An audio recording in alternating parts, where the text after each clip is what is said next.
as I went over when we first got it started, we kind of went over the basic grip and setup. And we kind of talked about how that was important for all of us to kind of set ourselves up for a good swing. And I kind of went over individually with all of you the couple of things you needed to work on to get going and get started good. For most of you, it was strengthening both your left hand grip and your right hand grip, because you did have a tendency to slice them with your right hand so far under. That does cause you to lose some release, and you are going to hit basically a flop shot slice. Leo, we went over the fact that you needed to weaken your left hand just a little bit, and you need to get your thumb inside of your right hand. And watching you do that, that was really good. James and Leo, we both went over the your backswing speed. The 1-2-1, I think, is going to be really important for that. JP, we talked about the hip slide and how every time you slide your hips, that's causing your hands to get stuck behind you, and that's where your slice is coming from. You're leaning back, and that's what sends it off to the right. Overall, and then Mark, as we went over, we need you to swing your clubs back straight and use your wrist hinge instead of rolling the club to get that hinge. We need you to swing it back straight, and then where it feels like it can't go any farther, hinge that wrist to get the club up in the air.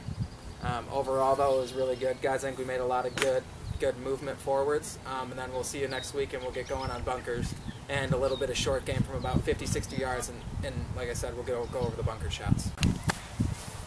Alrighty, that's it for today, guys. As we went over today, we're working on chipping, especially 50 yards, 20 yards, 30 yards, whatever it is.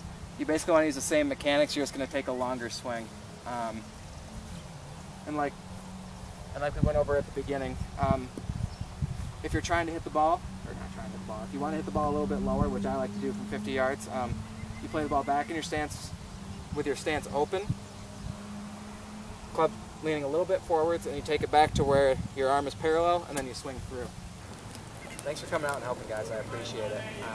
To kind of recap what we were going over today, we kind of went over a pre-shot routine.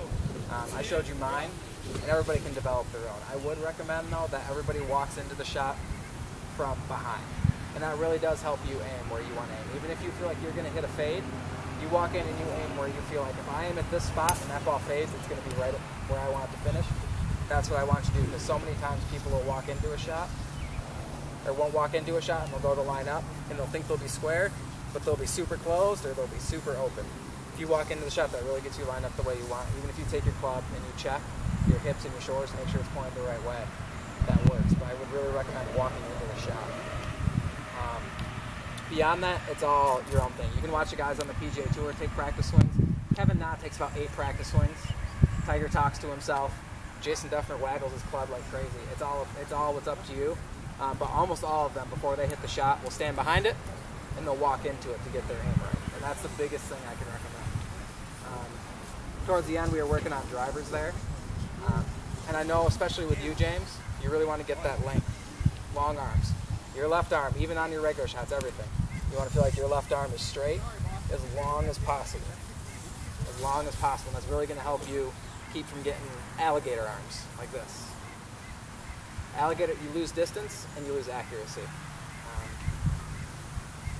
Leo, slow down, man. Way slow.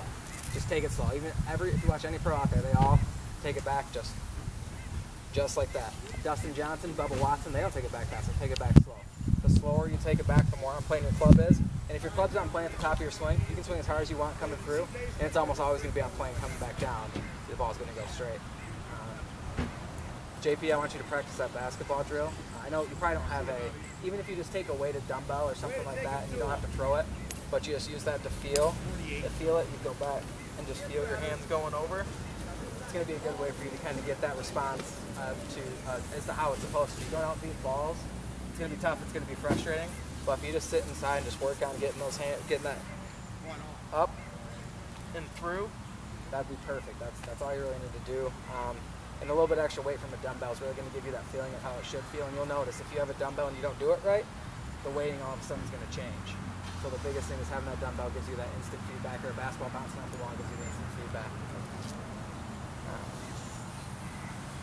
What about Dad? Dad? I don't know. I didn't watch him much. Keep your head down, actually. No. You need to keep your head down. That's my biggest 90% of my bad shots. Every time you miss a shot, you're going like this. I'm peeking. If you go like this, almost always I'm going to hit 2 inches behind the ball,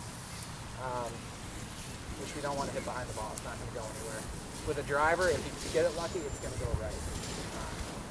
So you just want to keep your eye on it. And that's the biggest thing.